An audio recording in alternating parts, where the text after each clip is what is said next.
Are you paying too much in taxes? Who isn't? Taxes are the highest expense small businesses face. Maximize your return on investment. Reduce your tax bill. Tax planning and tax resolution strategies, the art of keeping more money you've worked hard for. Schedule your free tax planning consultation by visiting www.bottomlinetaxsolutions.com. That's bottomlinetaxsolutions.com.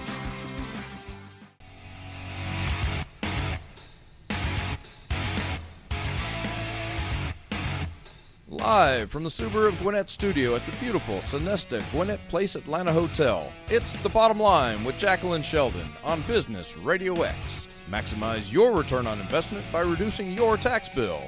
Get ready for the best tax talk you've ever had. It's The Bottom Line, presented by Bottom Line Tax Solutions.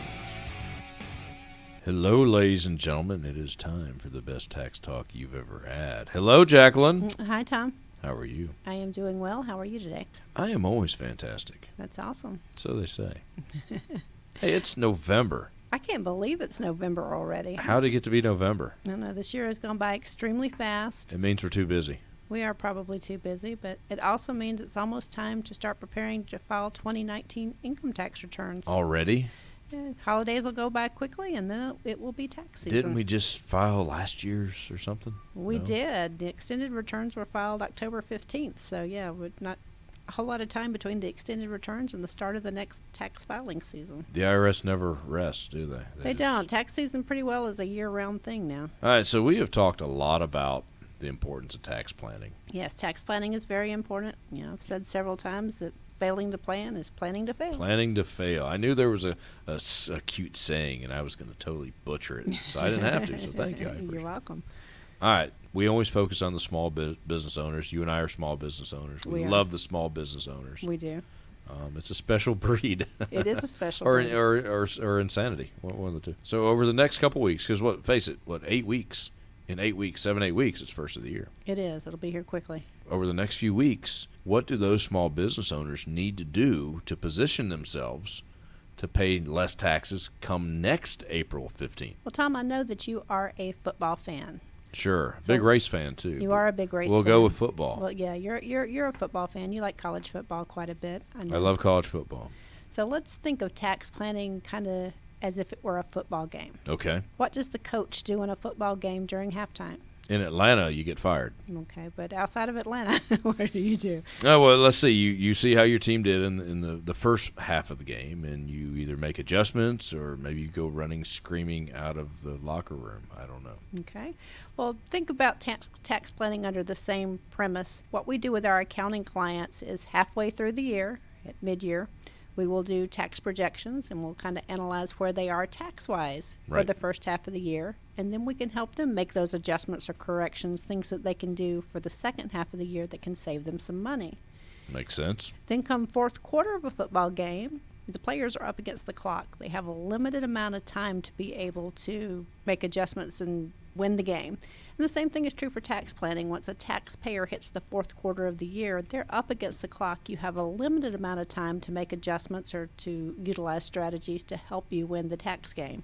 So this is the time of year where you really have to focus on that. Do you need to back up and punt, or do you need to do a Hail Mary play? Now's the time to make those decisions. Gotcha. Because when December 31st comes and goes, it's a little too late to do too much to change your previous tax year. That's true. Come January 1st. Right. There's too late. A few exceptions to that, but for the most part, yeah, the clock has run out on you. Or even worse, and I hear you talking about this from time to time, on April 14th of the following year, it is really too late. Yeah, but to April make those 14th, adjustments. Not a whole lot you can do to change the prior year. But people do that. They do. They wait to the very Failure last to second. plan.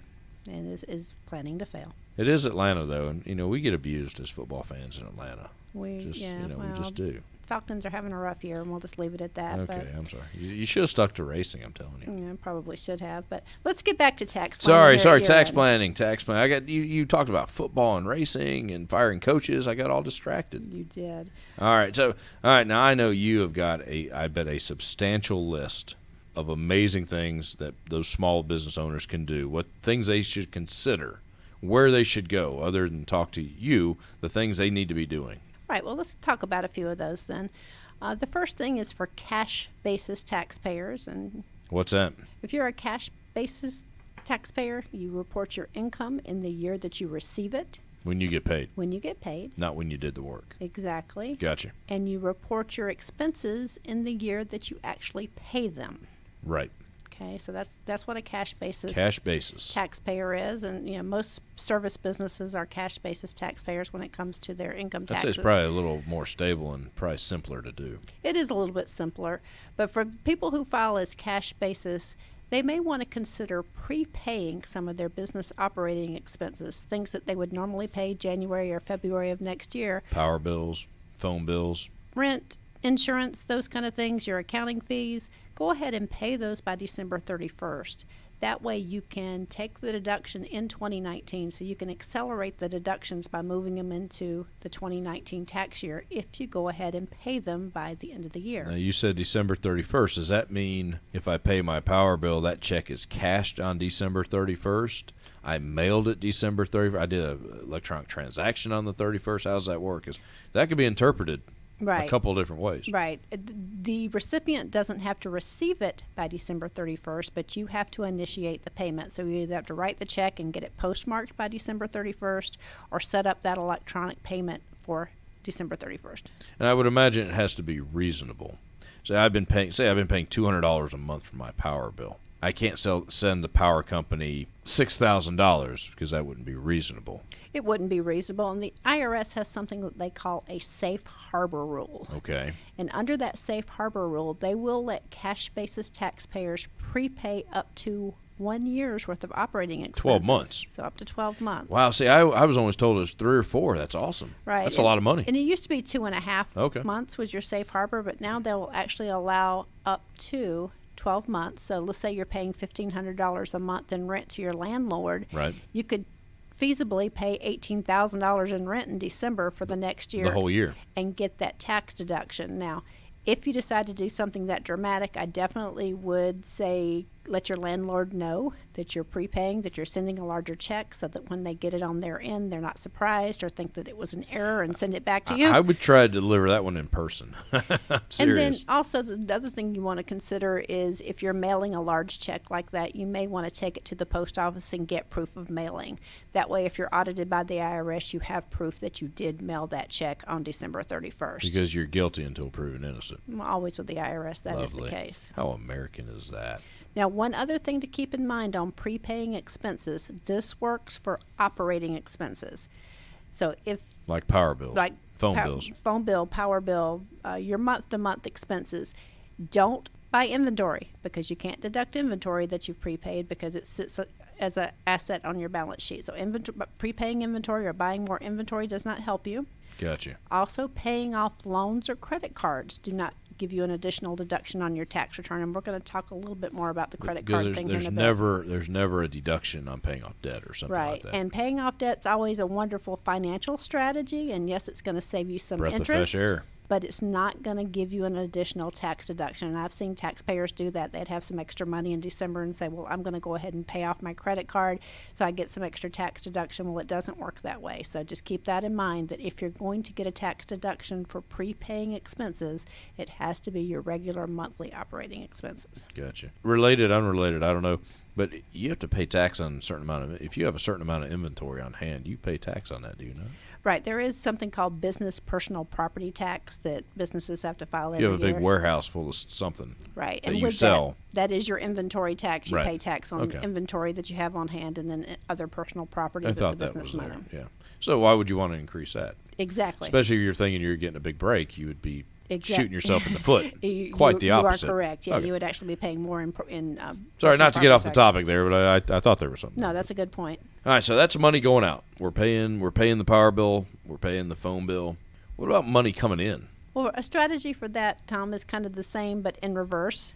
If you can delay billing your customers till after the first of the year, then obviously they're not going to pay you till after the first of the year. You can move revenue into the 2020 year. So you can defer paying taxes on that money for another year if you move it into 2020. Now, you do need to keep in mind that if for some reason 2019 was a slower year for your business and your profits are less, and you think 2020 is going to be a better year and your profits are more, it may not make sense to do that. So you really have to kind of look at where you are. But if you had a really good year in 2019, then, and you're looking for some last-minute strategies, that could be one of them. Things that you would normally build those last couple weeks of December, hold off and build those after January 1st. Gotcha. But now, work that you've already billed, say you build it in November. Yes. And it comes in the middle of December. Well, that's common for a lot of businesses. Yes. That's that year's income. It is. It's taxable. You're not supposed income. to be holding that till the first of the year. No. The IRS says that the money is taxable once you have constructive receipt, which means it's available to you. So you can't receive the money and just not deposit it till after the first of the year. Who would do that? I know a couple people who have tried that. I don't know what you're talking about. Somebody may be sitting across the desk here. Don't be talking about our producer like that. Wonderful person. All right. Well, we better get off that topic. Yeah, real quick. let's move along in case the IRS happens to. You know what I hear all the time? What do you hear? Okay, I hear a lot of stuff, and it's not always the voices in my head, but I hear a lot of stuff. I hear, it's the end of the year. It's December 31st. It's December 30th.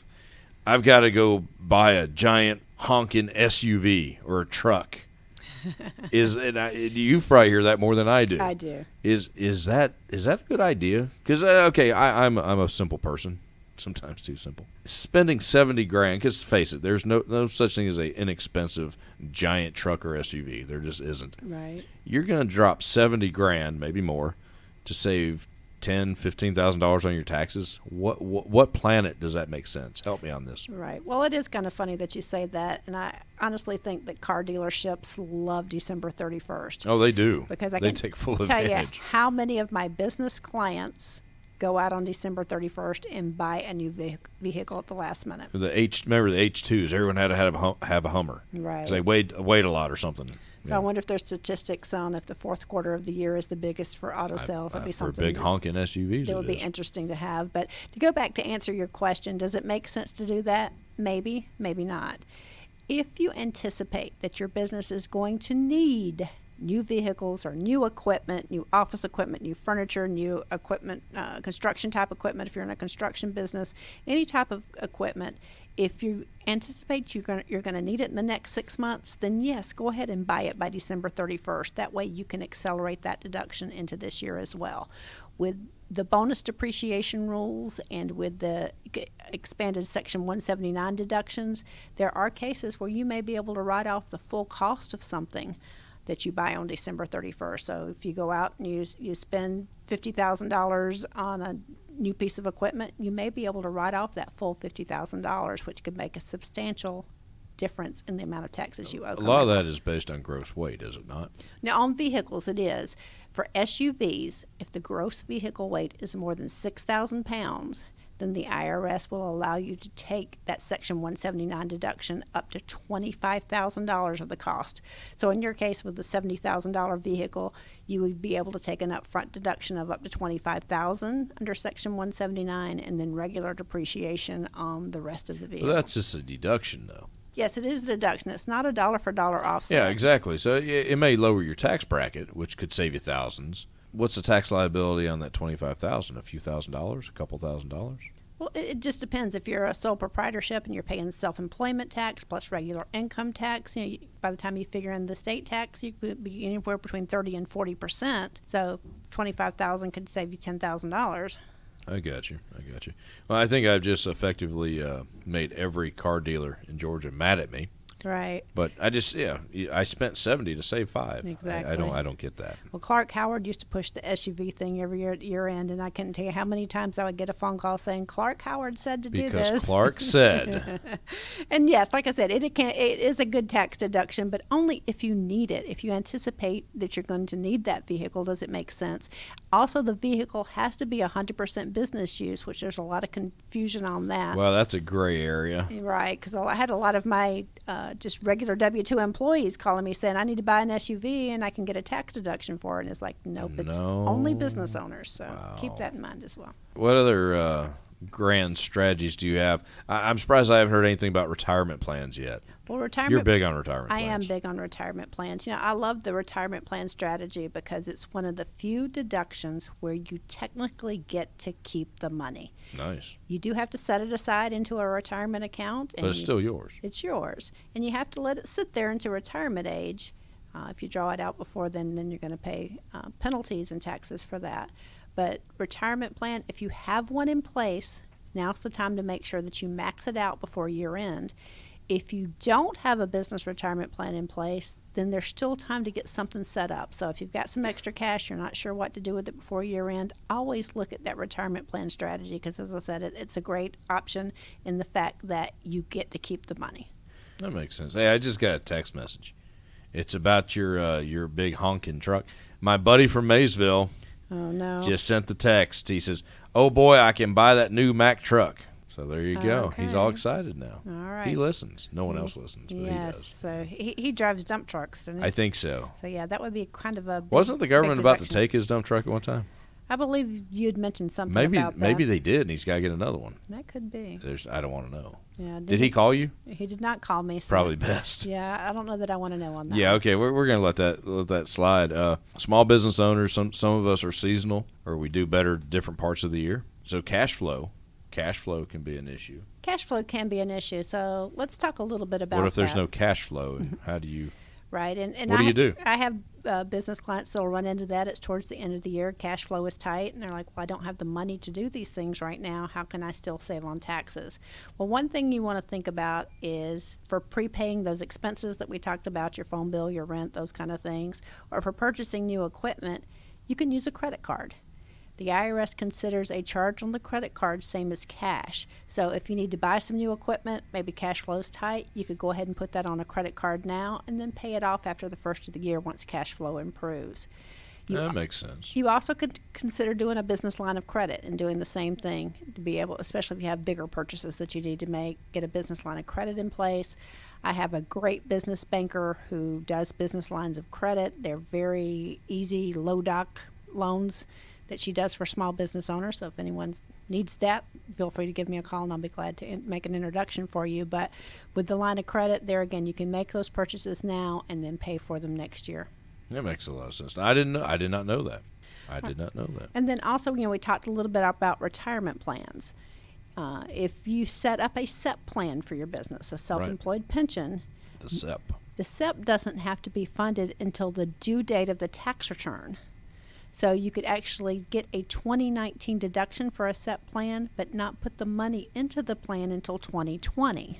Now, is that April 15th or October 15th? Well, it's the extended deadline. So if you're a corporation, you have until September 15th. If you are an S corporation, if you are a C corporation, or you have a sole proprietorship, you have until October 15th to do that. So it's basically when you file the taxes. Right. You have that extra time to fund that plan. But you better do it or you'll face penalty. Right, because when you file that return, you pretty well have got to say, I've put the money there. You got to prove it. Yes. Also, on a traditional IRA, you have until April 15th. There's no extended deadlines on that one. April 15th or before, I guess. Right. You have until the due date of the personal tax return to get a traditional IRA set up. So you still have some options there to be able to take advantage of a retirement plan and be able to fund it after the first of the year. No MERPs? No MERPs. I just like saying the word MERPs. You do. Or MERP. Now, another thing to consider is if you operate as a corporation, you want to make sure that your company reimburses you for any out-of-pocket expenses that you may have. Is that S Corp, C Corp, all the above? Actually, all of the above. Well, if LLC. If you file your LLC as a sole proprietorship, then you don't have to reimburse expenses to take them. If you're a corporate structure, though, the IRS requires the corporation to reimburse you for those expenses before it can take the deduction for them. And so I tell my S corporation clients, if you're looking for some tax deductions towards year end, money's tight, go ahead and have the company write you those reimbursement checks to reimburse you for any out-of-pocket expenses, mileage on your vehicle if you haven't taken that, or office and home type expenses. Then turn around and loan the money right back to the company. You still can get the tax deduction, and then the corporation can pay off that loan next year. So there's another strategy where you can get a tax deduction in this year, and the cash flow doesn't really have to happen until next year. Do you have to do a lot of paperwork for that? Because you got to prove all this. No? Yeah, well, for the expenses, yes, you need to make sure that there's proof of the I expenses. loaned, it paid me back. It loaned, I paid. Right. Well, no, you would definitely want to keep up with that, but that's very easy to do. Journal entries. And I don't know. if you own a corporation, you need to have a set of books anyway. So That's true. Well, the folks need to have you doing all that exactly fun stuff. And then there's one other thing that I want to. There's more that I want to bring up too. Yes. We talked about all these different year-end strategies. Mm-hmm. If you are what's considered a specified service business, which What in the world is that? it's most of your white-collar professional businesses, your accountants, your attorneys. Rich people. Well, not necessarily rich people, but Oh. people, white-collar workers, and you own a business, you are eligible for that qualified business income deduction, that 20% pass-through entity deduction that we Pass-through talked about. entity. Yeah. But if you are a specified service business, then there's income limits. If you're married filing joint, your taxable income can't be more than $415,000. Once you hit $315,000, it starts to phase out that deduction, and at $415,000, you lose it altogether. It's gone. So it's another good reason to look at where you are. And if you're just over that line, sometimes doing things like prepaying some expenses or setting up a retirement plan or buying some equipment can put you under that limit, and now you qualify to deduct 20% of your profit. More money for that SUV. Exactly. So not only are you going to get the deduction for the expense, you may open up a whole nother deduction in that 20% QBI. So this is definitely for specified service businesses that are in that income range. You definitely want to look at this before you're Folks, her eyes are sparkling as she says this. Wow. Well, you don't want to leave money on the table. And you get a discount, and you get a deduction, and you get. I love it. All right, so those are our small business people who we love dearly. Even our car dealers, we love our car dealers. They're phenomenal. They're wonderful. What about W-2 employees? I'm a W-2 employee, and I don't have a small business. Is there any way for them to reap some of these benefits? Well, there's definitely things that W-2 employees can do as well. The first thing I would say is if you have a retirement plan at work, make sure you've maxed out your contributions to that retirement plan. It saves you taxes. It also increases the amount that your employer is going to match into that retirement plan if it's a 401k or a simple plan. So definitely max out that retirement plan if you're looking to reduce your taxes for this year. If you don't have a retirement plan at work and you qualify, then still consider a traditional IRA. But you do need to make sure you're under income limits that would allow you to qualify if your spouse has a retirement plan and you don't at work. Another thing that you want to think about is charitable contributions. If you itemize deductions, and I know a lot of people with the new tax law, not as many people are itemizing, but if you do itemize deductions, then go ahead and try to maximize those charitable contributions before year end. You know, the holidays are coming. It's a great time to clean out your house and clean out the old toys that your kids don't play with anymore. Donate those to charity. Make some room for the stuff that the gifts that'll be coming in later in the year. Santa will be bringing them. Exactly. A bunch of Santas just walked past me. I know, behind isn't it me. great? I kept think seeing there's them a walk Santa by. convention here. I think yes. it is. It's really cool. Now, if Santa buys a new sleigh on December 31st, I'm just kidding. Yeah, well, Santa doesn't have any profit, I don't think, to take that deduction against. Would the IRS take Santa down? Would the IRS confiscate the North Pole? They probably would. I can imagine that Santa has huge charitable contributions, though. Yeah, like every kid in the world, I guess. Exactly. Yeah. And then, this time of year, there's so many charitable organizations that are raising money to help families out during the holidays, whether it's with meals or whether it's with gifts. So there's plenty of opportunities there to be able to do something good for a family for the holidays and also increase a tax deduction. Just keep in mind that you do need to itemize deductions to be able to take those. Got to have receipts, got to have proof.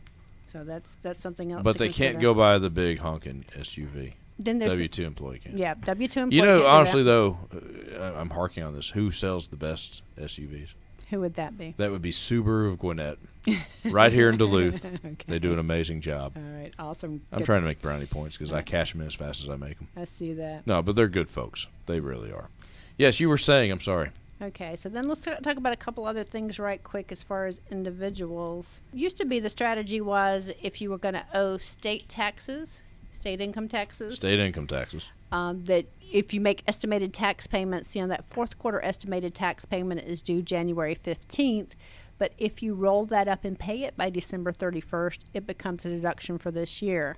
Now, with the new tax law, your deduction for state and local income taxes is capped at $10,000.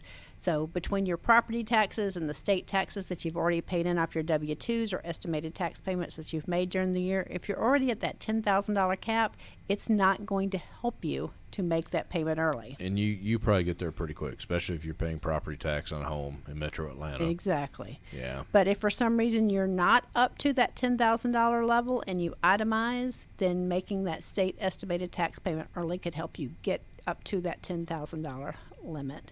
And then last but not least, for your Georgia taxes, you can look at possibly setting up a Georgia 529 plan, which is an educational IRA. We talked about that. Yeah, you could do Those that. are awesome. They are awesome. You could do that for your children, for your grandchildren, for your nieces, for your nephews, for kids Anybody, kids truly you don't anybody. even know. You could even Right. do. Yes. And if you're a married couple, you can contribute up to $4,000 per beneficiary. If you're single, you can do up to $2,000 per beneficiary. So if you have 3 kids and $4,000 apiece, that's $12,000 that you could potentially put into educational IRAs and get a Georgia tax deduction for those. Now, Just the Georgia. Just Georgia. Not federal. Not federal. And then those, like an IRA, they continue to grow tax-free, and as long as the money comes out for educational purposes, there's no tax on it when it's withdrawn. Wow, that's a lot of cool stuff. That's a lot of cool A stuff. lot of cool stuff. Let's go buy a honking SUV. Yeah, I don't know about that. I don't need one, but it wouldn't be the first time. Just Yeah, saying. I am kind of in the market for an SUV. You are. I You are. am. So maybe I need to go buy it by December 31st. Huh? You're getting rid of the 2-seat convertible. I'm just Mm-hmm. kidding. Yeah, no. It's not a convertible. No. The Mustang gets you in trouble. I know nothing about that. Ladies and gentlemen, she's Jacqueline. Jacqueline, how do they get a hold of you? You can call our office. The number there is 678-866-4047.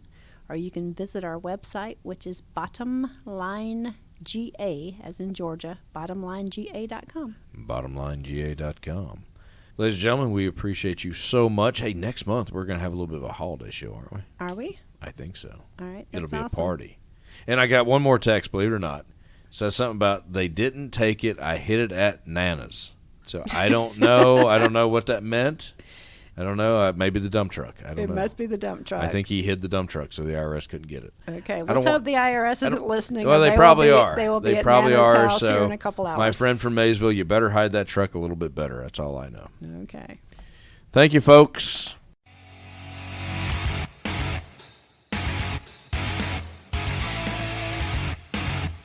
Thank you for sharing your time with us on Business RadioX. Schedule your free tax planning consultation by visiting www.bottomlinetaxsolutions.com. That's bottomlinetaxsolutions.com. And click the link to hear more podcasts like this one. I'm Tom. She's Jacqueline. And that's the bottom line.